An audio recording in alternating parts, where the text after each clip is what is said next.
السلام عليكم ورحمة الله وبركاته.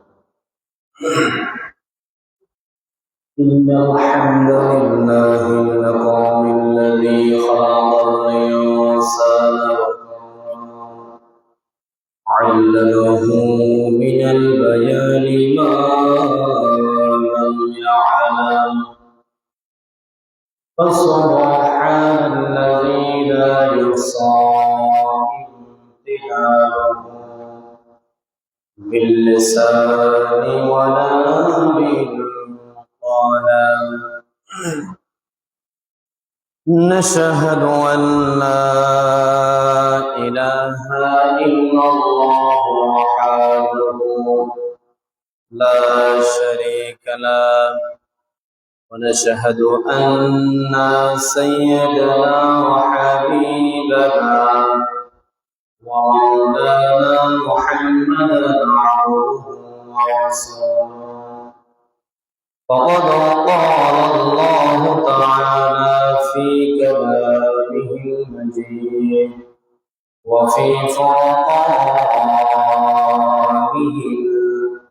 الحميد أعوذ بالله من الشيطان الرجيم. এটা বলা যাচ্ছে হ্যাঁ না এটা বলা যাচ্ছে إن الله وملائكته يصلون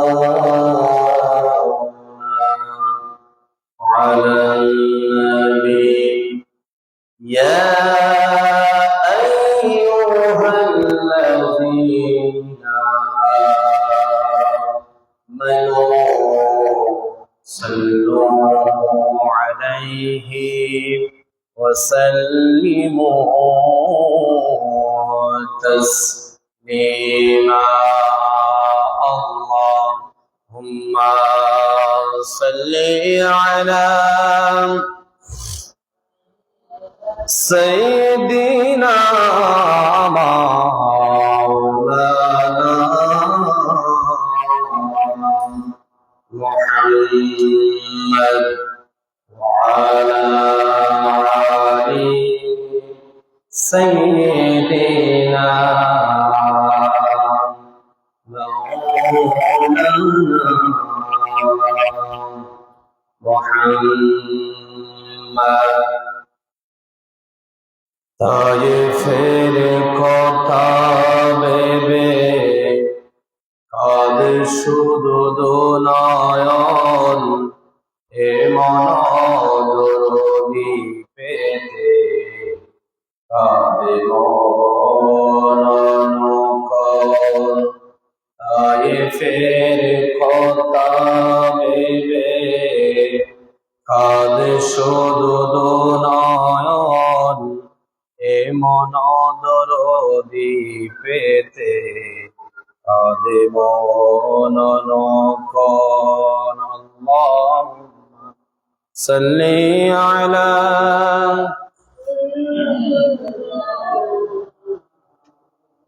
ওয়া আলা আলি সাইয়্যিদিনা مولانا محمد بلغ العلا بكماله كشف الدجى بجماله حسنت جميع خصاله صلوا عليه জন্ম নবীর যোগে হলে কেমন হতো জন্ম আমার নবীর যুগে হলে কেমন হতো, দুনয়নের সোলে পাক দেখিলে কেমন হতো, দুনয়নের সোলে পাক দেখিলে কেমন হতো, জন্ম আমার নবীর যুগে হলে কেমন হতো। আসত বেশে হযরতে বিলালের মধুর আযান, যে আযানে ছিল এমন প্রেম খুদা রহমান, দয়াল নবীর পিছে নামাজ পড়লে কেমন হতো, জন্ম আমার নবীর যুগে হলে কেমন হতো। দিনী কত আলোচনায় থাকতাম আমি অধম, সামনে রাসূল পাক কত, পাশে সাহাবাগণ, আবু বকর ওমর ওসমান আলী সঙ্গী কেমন হতো, জন্ম আমার নবীর যুগে হলে কেমন হতো, দুনয়নের রাসূল পাক দেখিলে কেমন হতো, জন্ম আমার নবীর যুগে হলে কেমন হতো, জন্ম আমার নবীর যুগে হলে কেমন হতো। পড়েন আমিন। ঐতিহ্যবাহী চরপার্বতী মুন্সিপাড়া দরজা জামা মসজিদে উপস্থিত অত্র মসজিদের দায়িত্বশীল বৃন্দ, আগত মুসল্লিয়ান কেরাম, সপ্তাহের শ্রেষ্ঠ দিন পবিত্র জুমার দিন আল্লাহ পাক সুবহানাহু ওয়া তাআলা আমাদেরকে মায়া করে, ভালোবেসে, মহব্বত করে রবিউল আউয়ালের প্রথম জুমা আল্লাহ পাক তার ঘর মসজিদে সবার আগে আগে আসা, আলোচনায় শামিল হওয়া তৌফিক দান করেছেন। সেই জন্য সে মুনিবের দরবার একবার অবনত চিত্তে হৃদয়ের আবেগ অনুভূতিকে উদ্ধার করে দিন, সিংহের মতো গর্জন করে একবার চিল্লায়া পড়ি আলহামদুলিল্লাহ।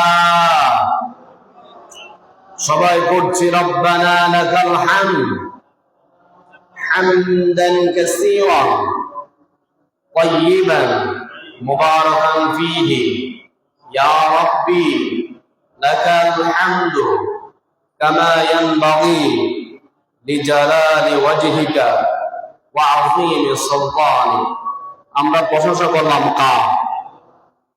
যে আল্লাহ পাক আমাদের হায়াতের মালিক, যিনি আমাদের রিজিকের মালিক, যিনি আমাদের মওতের মালিক। সবাই আবার বলি আলহামদুলিল্লাহ। 90 কোটি দরুদ ও সালাম পেশ করছি ওই মানবতার মুক্তির দিশায় সাইয়্যিদুল মুরসালিন খাতামান নবিয়্যিন জনাব মুহাম্মদুর রাসূলুল্লাহ সাল্লাল্লাহু আলাইহি ওয়াসাল্লাম, যাকে আজ থেকে ১৫০০ বছর আগে নবী কিংবা রাসূল হিসেবে প্রেরণ করেছেন, যার পরে কোন কথা এই নবী কিংবা রাসূল আসে নাই, এখনো নাই, কিয়ামত পর্যন্ত আসবে না।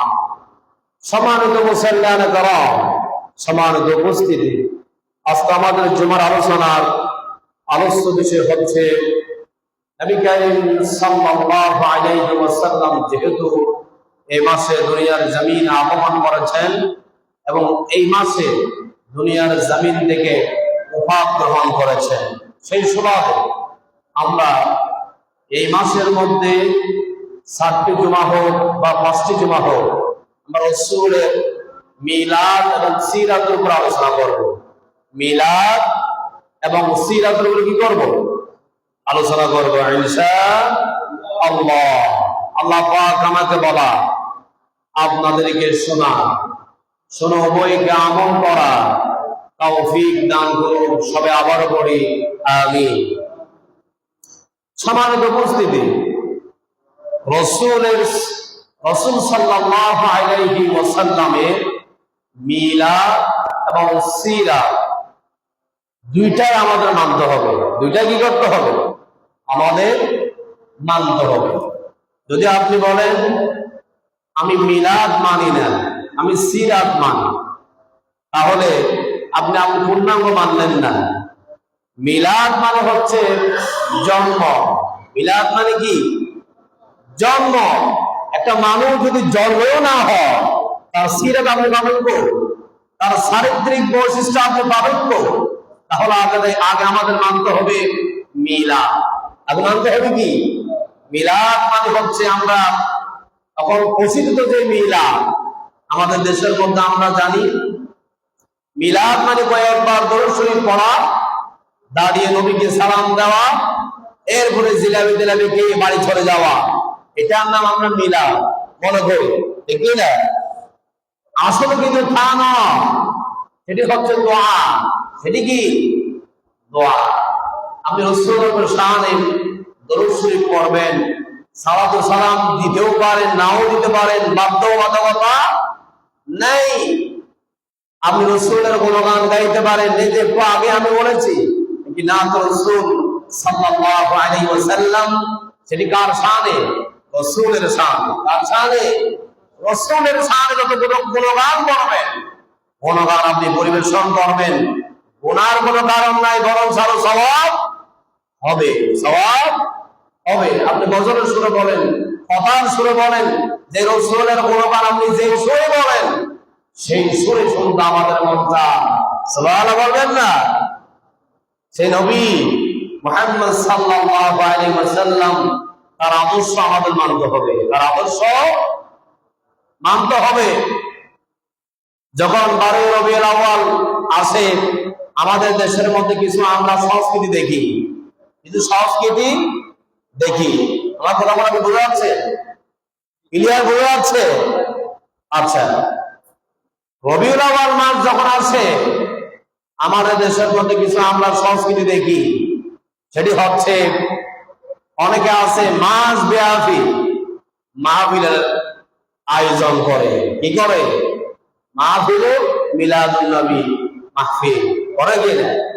আর কিছু সংস্কৃতি আমরা দেখি, যখন রবিউল আউয়াল মাস আসে, 12 রবিউল আউয়াল যেহেতু রাসূল ইসলামের জন্ম দিবস, সেই সুবাদে অনেকে র্যালি করে। কি করে? র্যালি করে।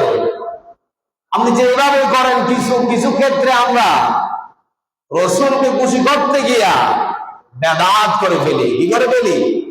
বেদাত করে ফেলি। অতিরঞ্জিত কিছুই ভালো নয়, এটা কথা আছে না? অতিরঞ্জিত কিছুই ভালো নয়। অনেকে আছে, আমরা বেশিরভাগ দিকে চট্টগ্রাম, সেদিকে যদি আপনি দেখান, 12 রবিউল আউয়াল মাস যখন আসে, তারা জশ্নে জুলুসের আয়োজন করে। সব দিকে আছে, আপনি র্যালি করেন, সমস্যা নাই, সেখানে নবীর গুণগান গান, কোনো সমস্যা নেই। সমস্যা হচ্ছে ওই জায়গা, যে জায়গায় আপনি একটা গাড়িকে সাজিয়ে, সেখানে আপনি গাড়িটাকে একেবারে সুসজ্জিত করে, সেখানে বাহির থেকে লোক এনে ওখানে আপনি বসায়া দিবেন, আপনি আর নিচে কিছু মানুষ নিয়ে মিছিল করবেন, তাহলে এটার দ্বারা কি বোঝা যায়? তাহলে আপনি রাসূলের খুশি, ঠিক আছে, আপনি র্যালি করতেছেন, তার মানে গাড়ির উপরে সবার উপরে যাকে বসিয়ে দিয়েছেন, তাকে আপনি আল্লাহ এবং আল্লাহ রাসূলের পরে স্থান করে দিয়েছেন। এটা কি বেদাত নয়? এটা কি বেদাত নয়? অবশ্যই বেদাত। আল্লাহ রাব্বুল আলামিন কোরআনে কারীমের মধ্যে বলছে, আল্লাহ এবং আল্লাহ রাসূলের পরে তোমার কাছে যার সম্মান মর্যাদা বেশি রাখতে হবে সেটি হচ্ছে তোমার মা বাবা। সেটা হচ্ছে কি? তোমার মা বাবা। আর আমরা কি করি? নামাজ নাই, ফজরের নামাজ পড়ে না, ওখানে রেলিতে যোগদান করার জন্য প্রস্তুত। নামাজ নাই, ফরজ নাই, ওয়াজিব নাই, কিচ্ছু নাই, নফল। কি নফল নিয়ে টানাটানি করলে কি হবে? নফল নিয়ে টানাটানি করলে হবে? হবে না। আমি সবাই সবগুলো সাপোর্ট করি, কিন্তু ওটা সাপোর্ট করতে পারি না যা লোক পূজা করে, মানুষকে পূজা করে। আমাদের দেশের মধ্যে কোনো লোক নাই, আপনি যে পাকিস্তান থেকে লোক আনতে হবে ভাড়া করে, দেখি না, তাহলে বোঝা যায় আপনি ওই লোককে প্রাধান্য বেশি দিয়েছেন। আল্লাহ রাসূলের আনন্দের নামে আপনি বেদাত ঢুকিয়ে দিয়েছেন। নাউযুবিল্লাহ। আছে না নাই? যারা মোবাইল অনলাইনে অ্যাক্টিভ থাকে তারা অবশ্যই জানে কোন জেলায় কি হচ্ছে। দেখবেন চাঁদপুরেও কিছু দেখা যায়, কুমিল্লাতেও কিছু দেখা যায়, ঢাকার কিছু জেলার মধ্যেও দেখা যায়, সিলেট কিছু ইউনিয়ন এবং উপজেলা পর্যায়ে কিছু দেখা যায়। এইরকম কিছু ঘটনা আমরা অতিরঞ্জিত কিছু করবো না। আগে রাসূলের জন্ম সম্পর্কে জানবো এবং তার সিরাত সম্পর্কে আমাদের মানা একেবারে ফরজ। একেবারে কি ফরজ। সিরাত মানে হচ্ছে রাসূলের জন্ম থেকে একেবারে মৃত্যু পর্যন্ত তার চারিত্রিক যে বৈশিষ্ট্য আছে, সাংসারিক জীবন, পারিবারিক জীবন এবং রাষ্ট্র জীবন পর্যন্ত আমাদেরকে তার আদর্শ মানতে হবে। তার মুহাম্মদ রাসূলুল্লাহ সাল্লাল্লাহু আলাইহি ওয়াসাল্লাম সুন্নি। তারা নিজেরা মনে করে আমরাই সুন্নি, বাকি সবাই ওয়াহাবিয়া, জামাতিল মাযহাবি, এটা মনে করে আমরা সবাই সুন্নি। যারা রাসূলের সুন্নাহ পালন করে তারা সবাই কি সুন্নি? সবাই বলেন না? যারা রাসূলের আদর্শকে বুকে ধারণ করে নিজের জীবনের সাথে পরিচালনা করে তারা সবাই কি সুন্নি। আল্লাহ বলেছে, আল্লাহ রাসূল বলেছে, সমস্ত মুসলমানরাই, সমস্ত নবী বিশেষ করে মুহাম্মদ সাল্লাল্লাহু আলাইহি ওয়াসাল্লামের অনুসারীরাই তারাই হচ্ছে সুন্নি। আর আমরা মানুষদেরকে বিভিন্ন শ্রেণী ভাবে, বিভিন্ন শ্রেণী ব্যক্তিকে আমরা বিভক্ত করে রেখে দিয়েছি আজকে, ঠিক না? তাহলে এটা ইসলাম সাপোর্ট করে না? ওয়াহাবি, সুন্নি, অমুক, এটা আমাদের বানানো, এটা আমাদের বানানো। কিন্তু আমরা সবাই কি রাসূলের উম্মত, তার মানে আমরা সবাই সুন্নি, আহলে সুন্নাত ওয়াল জামাতের অনুসারী। সবাই বলেন ঠিক কি না?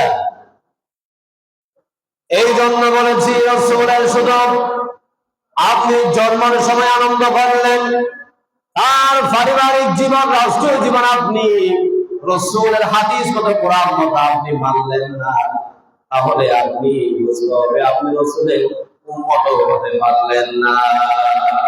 নাউযুবিল্লাহ। এই জন্য রাসূলের আদর্শ আমাদেরকে বুকে ধারণ করতে হবে। মিছিল হলে, মিলাদ হলে, যেখানে বিরানের আয়োজন করা হয় সেখানে ছুটে যায়, যেখানে জিলাপির আয়োজন করা হয় সেখানে আমরা ছুটে যাই, কিন্তু আমাদের ফরজ নাই, ওয়াজিব নাই, রাসূলের কোনো আদর্শ নাই। কিন্তু আমরা সবাই দাবি করি আহলে সুন্নাত ওয়াল জামাতের অনুসারী। নাউযুবিল্লাহ। আপনি রাসূলের সুন্নাহ মানলেন না, তাহলে আপনি কিভাবে সুন্নি হলেন? কিভাবে সুন্নি হলেন? তারা সুন্দর সুন্দর গজলে পড়ে, এগুলো আমরা সাপোর্ট করি। সবসে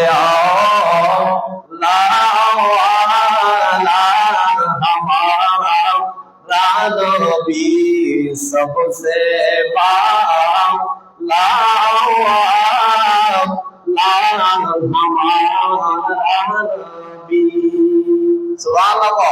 ওগুলো সব কার গুণগান? মুহাম্মদ রাসূলুল্লাহ সাল্লাল্লাহু আলাইহি ওয়াসাল্লামের গুণগান। সেটার মধ্যে কোনো সমস্যা নাই, কিন্তু সমস্যা হচ্ছে এক জায়গা, যেখানে আমরা আল্লাহ এবং আল্লাহ রাসূলকে প্রাধান্য দেওয়ার কথা, সেখানে আমরা ব্যক্তিকে বেশি কি দিই? প্রাধান্য দিয়ে ফেলি, দেখি না? আল্লাহ এবং আল্লাহ রাসূলের পর আমাদের সম্মান করতে হবে কাকে? মা বাবাকে। কাকে? আমাদের দেশের মধ্যে অনেকে এখনো অনেক অজ্ঞ লোক আছে, আল্লাহ এবং আল্লাহ রসুলের পরে সম্মান আর মর্যাদা দেয় মাজারকে। কাকে? মাজারকে যদি সম্মান দেয়, প্রাধান্য দেয়, মাজারওয়ালা আপনাকে কিছু দিতে পারে না। ওই মাজারওয়ালা যেখানে শুয়ে আছে সে নিজেও আল্লাহর কাছে মুহতাজ হয়ে আছে। কার কাছে? আল্লাহর কাছে মুহতাজ হয়ে আছে। সে কোন বিপদে আছে সেটাও আমরা জানি না। মাজারকে সিজদায় লুটিয়ে দিন, আউযুবিল্লাহ।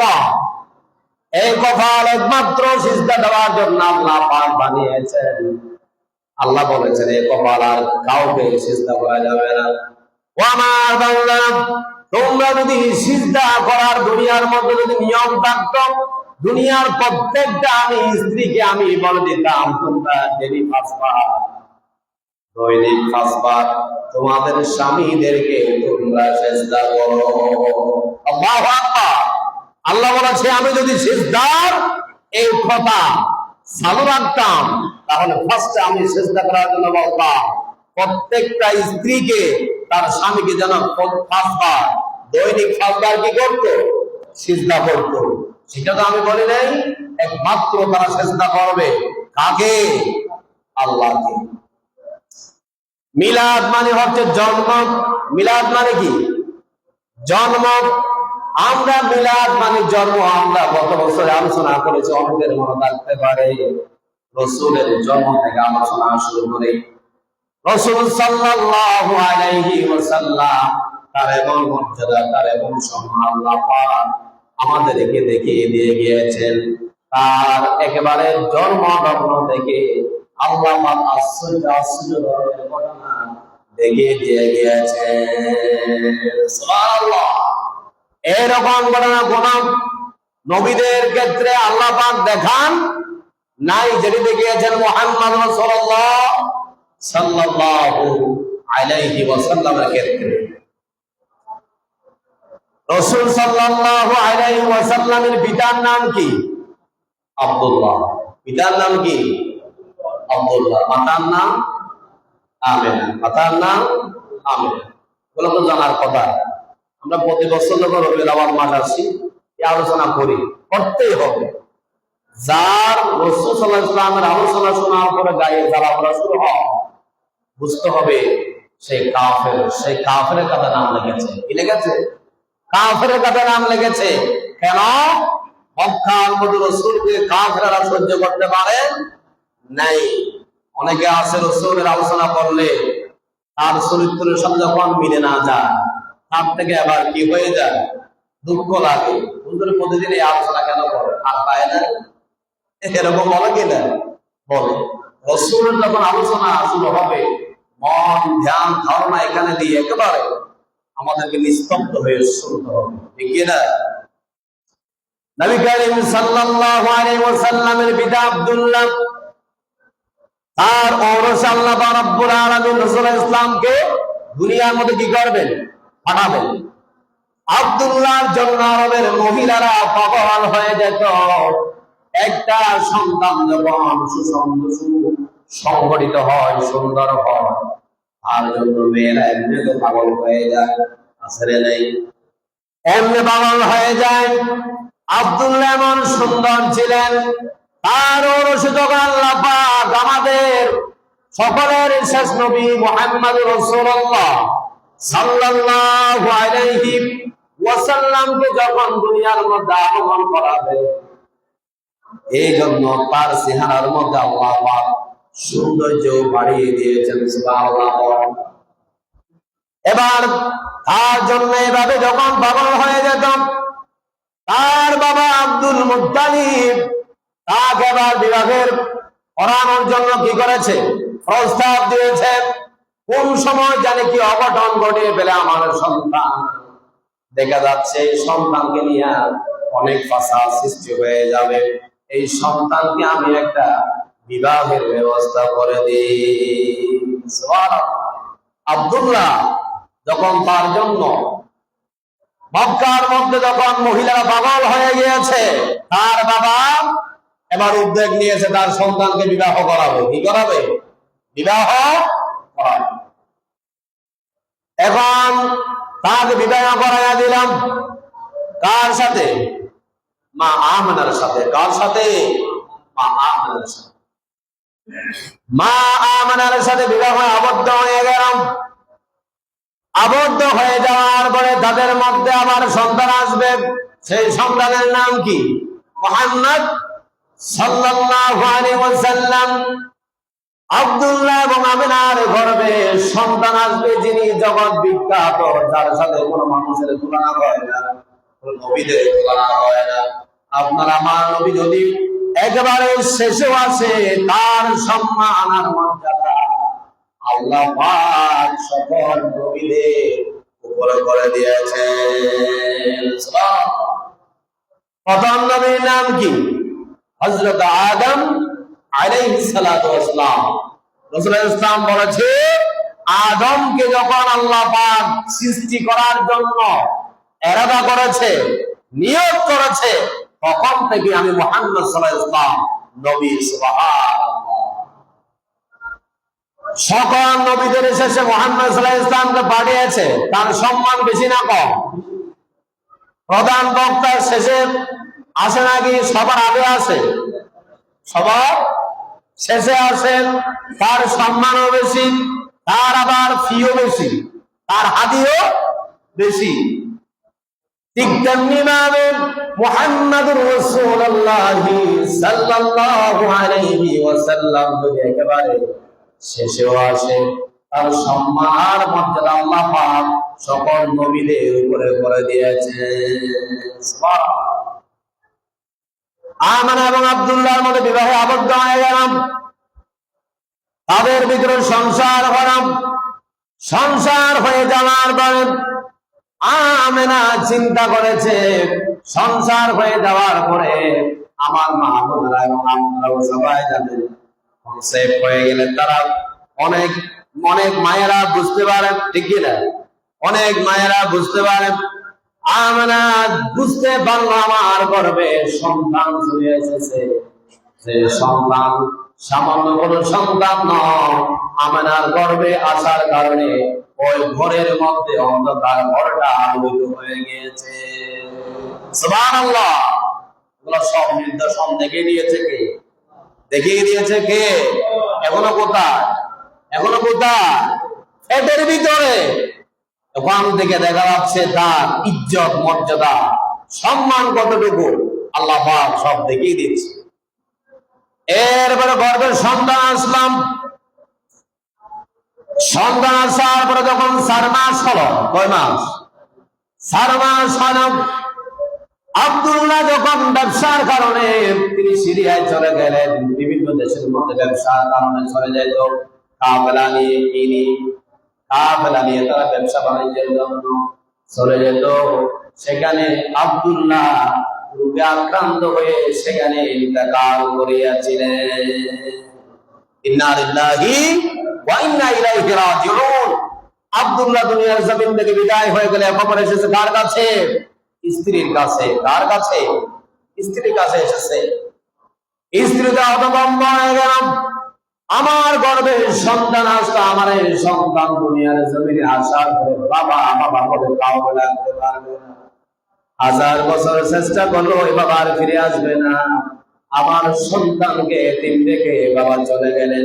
আমাকে বিধবা করে আমার স্বামী দুনিয়ার জমিন থেকে বিদায় হয়ে গেলেন। আল্লাহু আকবার। এরপরে আমাদের স্বামী আব্দুল্লাহ দুনিয়ার জমিন থেকে বিদায় হয়ে গেল। তারা মর্মাহত হয়ে গেল, মনটা ভেঙে গেল। এরপরে আমেনা চিন্তা করতেছে, তিনি তো বিধবা হয়ে গেলেন। যখন তিনি বাসা থেকে বের হয়ে যায়, তখন সাথে সাথে তার শরীর থেকে সুগন্ধি বের হয়। কি বের হয়? সুগন্ধি বের হয়। যে সুগন্ধি মক্কা মদিনার মধ্যে খালাস করলে পাওয়া যাবে না। সুবহানাল্লাহ বলবেন না? সন্তান এখনো গর্ভের মধ্যে। আমেনা যখন হেঁটে যেতেন, তার শরীর দিয়া সুঘ্রাণ বের হতো। যখন আমেনা বুক দিয়ে হেঁটে যেতেন, অনেক যুবকরা অভিযোগ করত, ও আব্দুল্লাহ স্ত্রী আব্দুল মুত্তালিবের ছেলের বউ আমেনা যখন দিক দিয়ে হেঁটে যায়, তিনি পারফিউম ইউজ করে হেঁটে যায়, অনেক ছেলেদেরকে তিনি পাগল বানিয়ে চলে যায়। সুবহানাল্লাহ। এগুলো বলার পরে কেমনে কেমনে আব্দুল মুত্তালিবের কানে খবরটা পৌঁছে গেছে।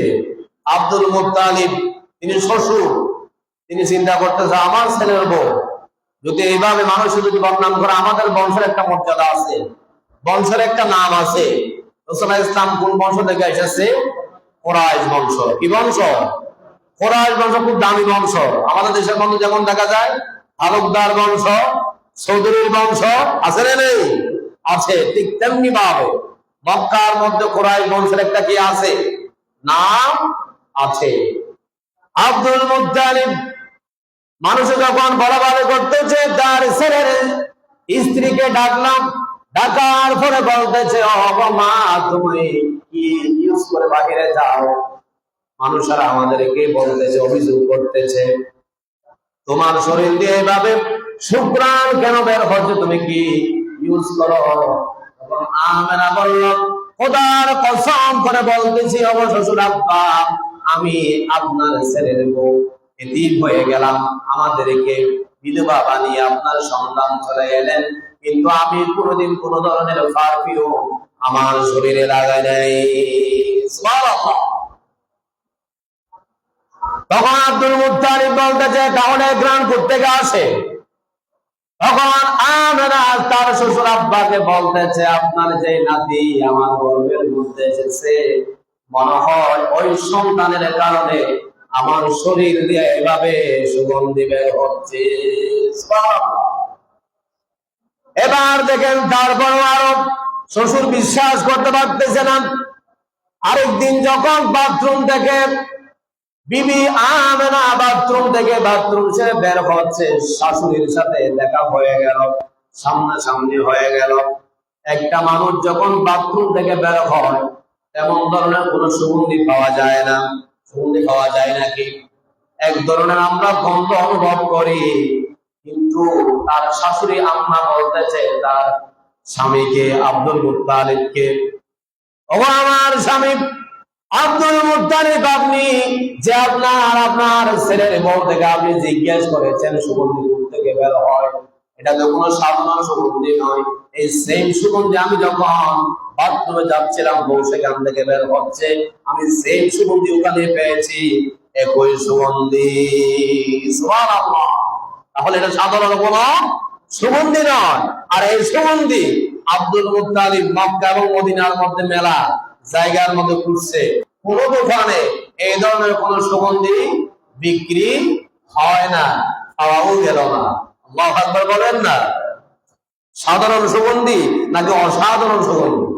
অসাধারণ সুগন্ধি বলতে যেটা যেখানে সেখানে পাওয়া যায় না। এবার আমেনা তার গর্ভের সন্তান আসলাম।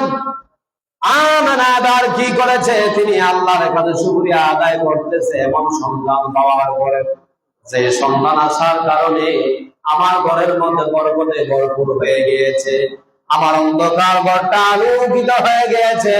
যে সন্তান আল্লাহ পাক আমাকে দান করেছে, এটা কোন সাধারণ সন্তান হতে পারে না।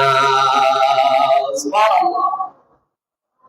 এবার আমেনা চিন্তা করেছে, এবং শুকরিয়া আদায় করা দরকার। কি করা দরকার? শুকরিয়া আদায় করা দরকার। আমার মা বোনেরা অনেকে যখন গর্ভের সন্তান আসে, অনেক কাজ করে, নামাজ পড়ে, দান সদকা করে, শুকরিয়া আদায় করে কিনা? করে কিনা? করে। আমেনা তার গর্ভের সন্তান এসেছে, তিনি শুকরিয়া আদায় করার জন্য মক্কায় চলে গেল। কোথায়? মক্কায় কাবা ঘরে চলে গেল। তিনি সেখানে 2 রাকাত নামাজ পড়বে। কি পড়বে? 2 রাকাত নামাজ আদায় করবে। শুকরিয়া আদায় করবে কার দরবারে? আল্লাহর দরবারে।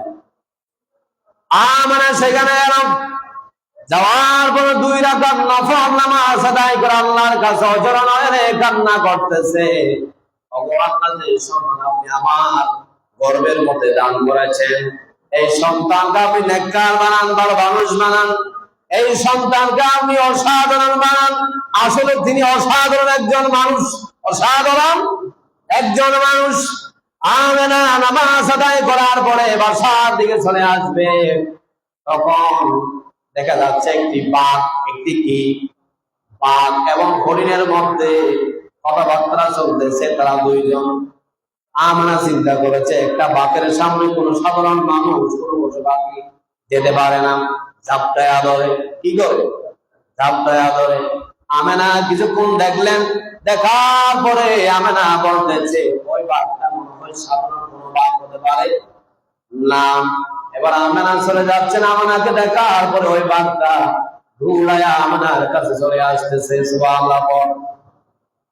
আমেনার কাছে চলে আসতেছে। আমেনা ভয় পেয়ে দৌড়াচ্ছে বাঘ থেকে রেহাই পাওয়ার জন্য। বাঘ যদি আমাকে পেলে আক্রমণ করতে পারে, কি করতে পারে? আক্রমণ করতে পারে। ওই বাঘ দৌড়াচ্ছে, কিন্তু আমাকে লাভ পাচ্ছে না। কি করছে না? লাগাল পাচ্ছে না। কাকে? আমানাকে। এখন ওই বাঘটা আল্লাহর দিকে এভাবে তাকিয়ে আল্লাহর দিকে সাহায্য চাচ্ছে। সুবহানাল্লাহ। একটা বাঘ চাইলে নিজের মতো কথা বলতে পারে না, মানুষের মতো কথা বলতে পারে না। যেখানে আল্লাহর রহমত যদি না থাকে, তার রহমত না থাকে, আল্লাহর রহমত না থাকে, ওই বাঘটা মানুষের মতো কোনোদিন কথা বলা সম্ভব নয়। সুবহানাল্লাহ। বাঘটা যখন এভাবে দেখালো, আমেনা একেবারে দৌড়াদৌ অবস্থা থেকে দাঁড়িয়ে গেল। তিনি চিন্তা করতেছে ওই বাঘটা কি চাচ্ছে। আল্লাহর দরবারে মনে হয় তিনি জবান ভিক্ষা যাচ্ছে। তখন ওই বাঘটা আল্লাহর কাছে আসলে চেয়েছে একটা জবান, মানুষের মতো একটা কথা বলার সুযোগ করে দেন। আল্লাহ, ওই আমেনাকে একটু ধার করায়, ওই আমেনাকে আমি একটু সম্মান দেওয়ার জন্য সেখানে যেতে চাই। সুবহানাল্লাহ। বাঘটা আল্লাহর কাছে দেখার পরে আল্লাহর কাছে চেয়েছে, আল্লাহ তাকে সেটা দান করেছে। বাঘটা ডাক দিল, ও আমেনা দাঁড়াও, ও আমেনা দাঁড়াও। তোমার সৌন্দর্য দেখে আমি তোমার কাছে আসতে চাচ্ছি না, তোমাকে আমি আক্রমণ করার জন্য আসতে চাচ্ছি না। বাঘে বলতেছে আমেনাকে, ও আমেনা তুমি দাঁড়াও, তোমার কোনো ক্ষতি হবে না। যখন আমেনা চিন্তা করতেছে এই বাঘটা মানুষের মতো কথা বলেছে, এই বাঘটা কোন সাধারণ বাঘ হতে পারে না। সুবহানাল্লাহ। এবার বাঘটা দৌড়ায় গেল আমানার কাছে। যাওয়ার পরে আমানাকে সালাম দিল। সুবহানাল্লাহ বলবেন না? সালাম দেওয়ার পরে আমানাকে বলতেছে, ও আমেনা, আল্লাহ পাক আপনার গর্ভের মধ্যে একটা সন্তান দিয়েছে, যিনি অসাধারণ একটা সন্তান। সুবহানাল্লাহ। আমি তোমার সৌন্দর্য দেখে তোমার কাছে আসি নাই, আমি শুধুমাত্র আল্লাহর পক্ষ থেকে খবর পেয়েছি তোমার গর্ভের মধ্যে একজন অসাধারণ মানুষ এসেছে, তাকে সম্মান দেওয়ার জন্য, সালাম বিনিময় করার জন্য আমি তোমার পায়ের মধ্যে সালাম বিনিময় করতেছি। সুবহানাল্লাহ। আল্লাহ দেখেন কি আজব ঘটনা দেখাচ্ছে। এরকম কোন ধরনের আমাদের মায়েদের যখন সন্তান হয়, এরকম কোন আমরা ঘটনা উপলব্ধি করতে পেরেছি? পারি নাই। তাহলে তিনি অসাধারণ মানুষ। সেখান থেকে চলে আসলো। যখন আমেনা তার সন্তান সহ গর্ভে ধারণে গর্ভ নিয়ে যে সন্তান আছে সেটা নিয়ে তার বাসায় চলে এসেছে, হযরত আমেনা তাকে দুনিয়ার মধ্যে যখন আগমন করাবেন সেটা একটু শুনেন কিভাবে আগমন করা আছেন। আল্লাহ রাব্বুল আলামিন আমার মায়েদেরকে যেমন সন্তান প্রসব করায়, তখন তারা অনেক ব্যথা অনুভব করে। কি করে? অনেক ব্যথা অনুভব করে, যে ব্যথা সহ্য করার মতো নয়। একটা মানুষ কত ধরনের কষ্ট সহ্য করতে পারে সেটার একটা ম্যাপ আছে, বা 25 ডিগ্রি সেলসিয়াস, এর চেয়ে বেশি পারে না। আর আল্লাহ রাব্বুল আলামিন আমার মায়েদের যখন সন্তান হয়, তারা 50+ ডিগ্রি সেলসিয়াস কষ্টটা অনুভব করে থাকে। সুবহানাল্লাহ। আমাদের গর্ভে থেকে আল্লাহ রাব্বুল আলামিন আমার আপনার নবী মুহাম্মদ সাল্লাল্লাহু আলাইহি ওয়াসাল্লামকে দুনিয়ার জমিনে পাঠাবেন, তখন তিনি কিভাবে এসেছেন? আমরা যে স্থান দিয়ে মায়ের গর্ভে দিয়ে এসেছি সেখান দিয়ে আসে নাই। নাভি মূলের বাম পাশ দিয়া আল্লাহ রাব্বুল আলামিন একটা ছিদ্র করে দিয়ে বিবি মুহাম্মদ রাসূলুল্লাহ সাল্লাল্লাহু আলাইহি ওয়াসাল্লামকে দুনিয়ার জমিনে আগমন করালেন। সুবহানাল্লাহ। তার পার্শ্ববর্তী মহিলারা জিজ্ঞেস করেছে, আমানা, তোমার যে সন্তান হয়েছে তোমার কষ্ট হয় নাই? তোমার যে সন্তান হয়েছে অস্বাভাবিক স্থান দিয়ে, অস্বাভাবিক স্থান দিয়ে, জায়গা দিয়ে, তুমি কি কষ্ট অনুভব করে নাই? আমেনা বললাম, ও আমার সহপাঠী বান্ধবীরা, তোমরা আমাকে যেটা জিজ্ঞেস করতেছো, আমার সন্তান এই গর্ভ থেকে যখন অস্বাভাবিক স্থান দিয়ে দুনিয়া আগমন করে, আমি 1 সেকেন্ডের জন্য একটু কষ্ট অনুভব করি নাই। সুবহানাল্লাহ। এরপরে আপনার আমার নবী, মায়ার নবী মুহাম্মদুর রাসূলুল্লাহ সাল্লাল্লাহু আলাইহি ওয়াসাল্লাম দুনিয়ার জমিনে আসার পরে তিনি সিজদায় লুটিয়ে গিয়েছেন। সুবহানাল্লাহ। অনেক সন্তান দুনিয়াতে আসার পরে কান্না শুনি, আমরা কি শুনি? কান্নার আওয়াজ শুনি। আপনার আমার নবী মুহাম্মদুর রাসূলুল্লাহ সাল্লাল্লাহু আলাইহি ওয়াসাল্লাম কান্না করেন নাই, তিনি গুনগুন জানি বলতে সিজদায় লুটিয়ে পড়েন। সুবহানাল্লাহ। এবার যখন আমেনা যখন কান্না লাগিয়ে সন্তান কি বলে শুনতেছিলেন, সেখানে বলতেছে, ইয়া উম্মতি ইয়া উম্মতি ইয়া উম্মতি। আল্লাহু আকবার। নবী করিম সাল্লাল্লাহু আলাইহি ওয়াসাল্লাম যখন দুনিয়ার জমিনে এসেছে, তার লজ্জাস্থান কেউ দেখে নাই, তার মা ছাড়া। তাকে আল্লাহ পাক ফেরেশতাদের মাধ্যমে উপরে উঠায়া নিয়েছে। সুবহানাল্লাহ। উপরে উঠে আনিলেন, নেওয়ার পরে জমজমের পানি দ্বারা তাকে গোসল করালেন, জান্নাতে গোসল করায়া আবার মা আমেনার কোলের মধ্যে আল্লাহ পাক এনে দিলেন। সুবহানাল্লাহ। আপনার আমার নবী যখন মায়ের গর্ভ থেকে দুনিয়ায় এসেছে, তখন কন্যা অবস্থায় এসেছে। আমরা কি কন্যা অবস্থায় আছি নাকি? আসি না। আর আপনার আমার নবী মুহাম্মদ সাল্লাল্লাহু আলাইহি ওয়াসাল্লাম মায়ের গর্ভ থেকে আল্লাহ পাক কন্যা করে একেবারে দুনিয়ায় পাঠিয়ে দিয়েছেন। সুবহানাল্লাহ। এরপরে যখন সন্তান ছোটটাকে আমরা দুনিয়ার মধ্যে দেওয়ার জন্য চেষ্টা করি, ওই সন্তানকে আমেনা কোথায় দিল? দুনিয়ার মধ্যে দিল। কোথায় দিল? দোলনা আমাদের আছে নাই? আছে, অনেকের আছে। এখন তো ডিজিটাল যুগ, অনেকে দোলনা ইউজ করতে চায় না। আগের যে আমাদের মায়েরা ছিল, সন্তান হলেই দোলনার ব্যবস্থা হয়ে যেত, ঠিক কিনা? যেখান থেকে হোক চলে আসতো। এখন আপনার আমার নবী মুহাম্মদ সাল্লাল্লাহু আলাইহি সাল্লাম তাকে বিবি আমেনা ছোট বাচ্চা তাকে দোলনার মধ্যে দিয়ে রাখতেন। মহিলা তো কাজকর্ম সংসারিক আছে, ঠিক কিনা? তখন আমেনা ওই দোলনা ধুলাতেন না। ওই মুহাম্মদ সাল্লাল্লাহু আলাইহি ইসলামকে আল্লাহ পাক ধুলানোর জন্য ব্যবস্থা করে দিয়েছেন, জিবরাইলকে খেলার সাথী বানিয়ে দিয়েছেন, আসমানকে। সুবহানাল্লাহ। রাসূল সাল্লাল্লাহু আলাইহি ওয়াসাল্লামের চাচা আব্দুল্লাহ ইবনে আব্বাস রাদিয়াল্লাহু তাআলা তিনি আবার পরে কি করেছেন? ইসলাম ধর্ম গ্রহণ করেছেন। আগে যদি কাফের ছিল, পরে কি করেছে? ইসলাম ধর্ম গ্রহণ করেছে। হযরত আব্দুল্লাহ ইবনে আব্বাস রাদিয়াল্লাহু তাআলা তখন আব্দুল্লাহ ইবনে আব্বাস সেখানে গেল, দেখা যাচ্ছে মুহাম্মদ সাল্লাল্লাহু আলাইহি ওয়াসাল্লামের দুলনাটা অটোমেটিক ঘুরতেছে। সুবহানাল্লাহ। ঘুরতেছে। যখন মুহাম্মদ সাল্লাল্লাহু আলাইহি ওয়াসাল্লাম বড় হলো, আব্দুল্লাহ ইবনে আব্বাস তার ভাতিজা থেকে এই দুলনাটাতে অটোমেটিক ঘুরতেছে, সেটার কারণটা জানতে চাইলেন। সুবহানাল্লাহ।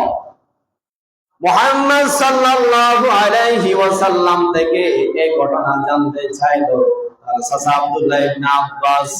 মুহাম্মদ সাল্লাল্লাহু আলাইহি ওয়াসাল্লাম বলতেছে, ওগো চাচা, আপনি যেটা বললেন সেটার উত্তর আমার কাছে আছে। আল্লাহ রাব্বুল আলামিন আমার দুলনাটা ঘুরানোর জন্য জিবরাইলকে পাঠিয়ে দিয়েছেন। আর আমার খেলার সাথী হিসাবে আল্লাহ পাক ছাদটাকে খেলার সাথী বানিয়ে দিয়েছিলেন। সুবহানাল্লাহ। দুলনা যখন এদিকে যেত, ছাদটাও সেদিকে যেত। দুলনা যখন এদিকে যেত, ছাদটাও কি করতো? সেদিকে যেত। সুবহানাল্লাহ বলবেন না? এরপরে যখন আপনার আমার নবী মুহাম্মদ সাল্লাল্লাহু আলাইহি ওয়াসাল্লামের বয়স যখন 6 বছর হলো, কয় বছর? 6 বছর হলো, তখন আল্লাহ রাব্বুল আলামিন তার মা জন্মদাতা মা আমেনাকে দুনিয়ার জমিন থেকে নিয়ে গেলেন। ইন্না লিল্লাহি ওয়া ইন্না ইলাইহি রাজিউন।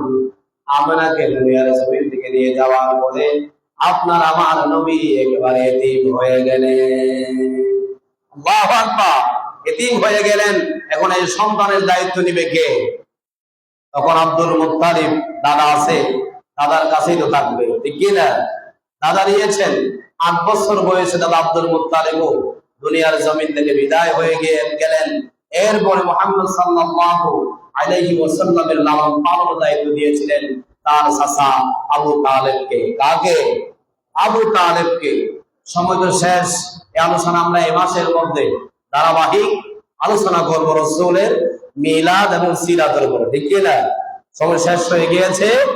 আব্দুল মুত্তালিব দাদা 6 বছর 8 বছর পরে দুনিয়ার জমিন থেকে বিদায় হয়ে গেলেন।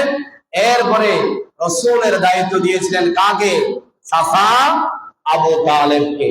এই ব্যাপারে আলোচনা আগামী জুমায় হবে এখান থেকে। আর আল্লাহ রাব্বুল আলামিন কোরআনে কারীমের মধ্যে একটা আয়াত নাযিল করেছেন, কুল বিফাদলিল্লাহি ওয়া বিরহমাতিহি ফাবিযালিকা ফালইফরাহু হুয়া খায়রুম মিম্মা ইয়াজমাউন। এখানে এই আয়াতের মধ্যে বলছে, ও হে রাসূল আপনি বলে দেন, যখন তোমরা আল্লাহর পক্ষ থেকে কোনো অনুগ্রহ পাও, কোনো রহমত পাও, তাহলে তোমরা আনন্দ করো। সুবহানাল্লাহ।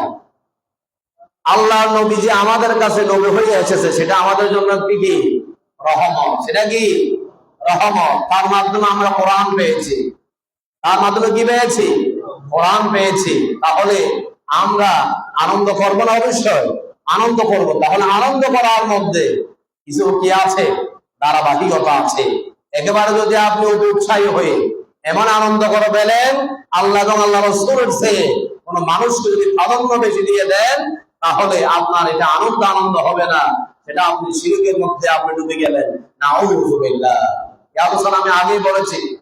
যেমন চট্টগ্রামে দেখা যায়, সিলেটে দেখা যায়, কুমিল্লা চাঁদপুরে দেখা যায়, বিভিন্ন জেলার মধ্যে খন্ড খন্ড ভাবে কিছু কিছু সুন্নিরা আছে, এগুলা কি করে? পালন করে, ঠিক কি না? আমরাও করবো, তার গুণগান গাইবো, রাসূলের গুণগান গাইবো, যাতে করে গাওয়ার ক্ষেত্রে যাতে শিরক না হয়, কি না হয়? শিরক না হয়, সেদিকে আমাদেরকে খেয়াল রাখতে হবে। আজকে যে আলোচনা করেছে এখান থেকে আমরা আগামী জুমায় আলোচনা শুরু করব। রাসূলের বয়স যখন 8 বছর, তার দাদা দুনিয়ার জমিন থেকে বিদায় হয়ে গেল, ওখান থেকে আলোচনা শুরু হবে ইনশাআল্লাহ। আল্লাহ পাক আমাদেরকে এই আলোচনাগুলো শুনে সবাইকে আমল করার তৌফিক দান করুক। সবাই বলে আমিন। আমার তৌফিক ইল্লা বিল্লাহ। আসসালামু আলাইকুম ওয়া রাহমাতুল্লাহ।